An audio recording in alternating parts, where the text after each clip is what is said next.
কেদারনাথ মন্দির ভারতের প্রধান তীর্থস্থানের মধ্যে একটি। এটি ভারতের উত্তরাখণ্ড রাজ্যের কেদারনাথ শহরে অবস্থিত। এখানে প্রতি বছর লক্ষ লক্ষ লোক মন্দির দর্শন করতে আসে। আজ আমরা জানব কেদারনাথ মন্দির সম্পর্কে কিছু গুরুত্বপূর্ণ তথ্য।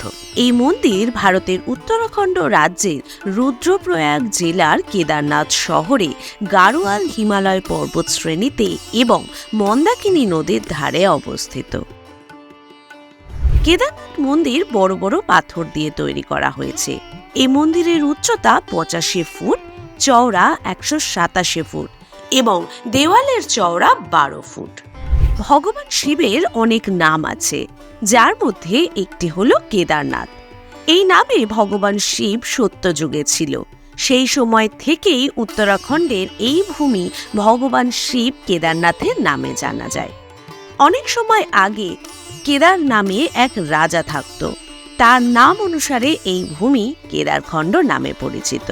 রাজা কেদার ভগবান শিবের বড় ভক্ত ছিল, সেজন্য এই মন্দিরটি কেদারনাথ নামে পরিচিত।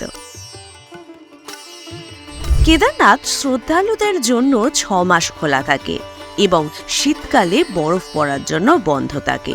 কেদারনাথ মন্দিরের দরজা এপ্রিল বা মে মাসে অক্ষয় তৃতীয়ার সময় খোলা থাকে এবং অক্টোবর বা নভেম্বর মাসে কার্তিক পূর্ণিমার দিনে পুজো করে দরজা বন্ধ করা হয়। কেদারনাথ মন্দির সাধারণ লোকের জন্য সকাল 6টায় খোলা হয়।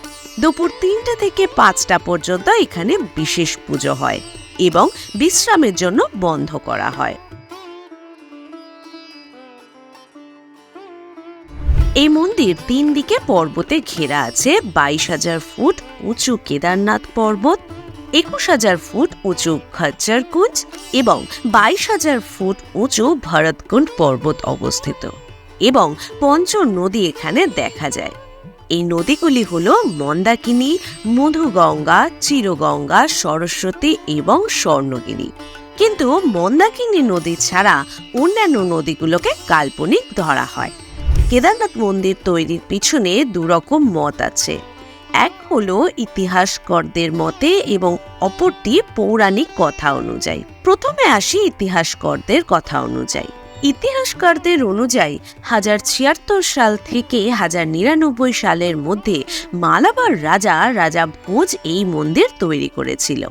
কিন্তু অনেকেই মনে করেন জগৎগুরু আদি শঙ্করাচার্য 4 শতাব্দীতে তৈরি করেছিল এই মন্দির। 32 বছর বয়সে 820 বিসিতে শঙ্করাচার্যের মৃত্যু হয়, আর তার মৃত্যুর পর মন্দিরের প্রথম ভাগে আদি শঙ্করাচার্য সমাধি তৈরি করা হয়।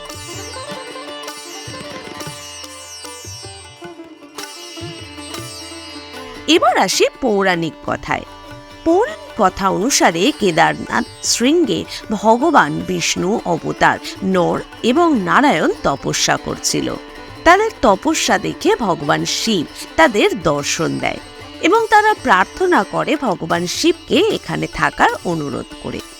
ভগবান শিব তাদের অনুরোধ স্বীকার করে এবং সেখানে এক জ্যোতির্লিঙ্গ স্থাপনা করে। এটি কেদারনাথ নামে পরিচিত। দ্বিতীয় কথা অনুসারে মহাভারতের যুদ্ধ পাণ্ডবরা বিজয়ী হওয়ার পর ভ্রাতৃদ্বয়ের হত্যার পাপ থেকে মুক্তি পাওয়ার জন্য ভগবান শিবের দর্শন করতে চায়। পাণ্ডবরা ভগবান শিবের সন্ধানে বেরিয়ে যায়। তার প্রথমে কাশী যায়, কিন্তু সেখানে না পেয়ে তারা যায় হিমালয়। ভগবান শিবের কিন্তু তাদেরকে দর্শন দেওয়ার ইচ্ছা ছিল না, সেজন্য তিনি কেদারনাথ চলে যান। কিন্তু পাণ্ডবরা হার না মেনে তারাও যায় কেদারনাথে। সেখানে ভগবান শিব ষাঁড় রূপ ধারণ করে গরুর দলের সাথে মিশে যায়, কিন্তু পাণ্ডবদের মনে সন্দেহ হয়। সে সময় ভীম তার বিশালঙ্কায় রূপ ধারণ করে 2টি পাকে 2টি পর্বতে ফেলিয়ে দেয়। এই দেখে সমস্ত গরু ভীমের পায়ের মাঝ দিয়ে চলে যায়, কিন্তু ভগবান শিব যেতে পারে না। পাণ্ডবদের ভক্তি দেখে শিব তাদের দর্শন দেয় এবং পাণ্ডবরা সেখানে একটি মন্দির তৈরি করে। কেমন ভাবে যাওয়া যায় কেদারনাথ মন্দিরে? Nearest railway station Haridwar railway station, Dehradun railway station, Rishikesh railway station. আপনারা যে কোনো স্টেশনে নামবেন এবং সেখান থেকে প্রথমে আপনাদের সোনপ্রয়াগ যেতে হবে। এই স্টেশন থেকে সোনপ্রয়াগ দূরত্ব মোটামুটি 200 কিলোমিটারের বেশি হবে এবং এখানে সকাল 5টা থেকে সন্ধ্যে 8টা পর্যন্ত বাস পাওয়া যায় এবং সময় লাগে প্রায় 8 থেকে 9 ঘন্টা।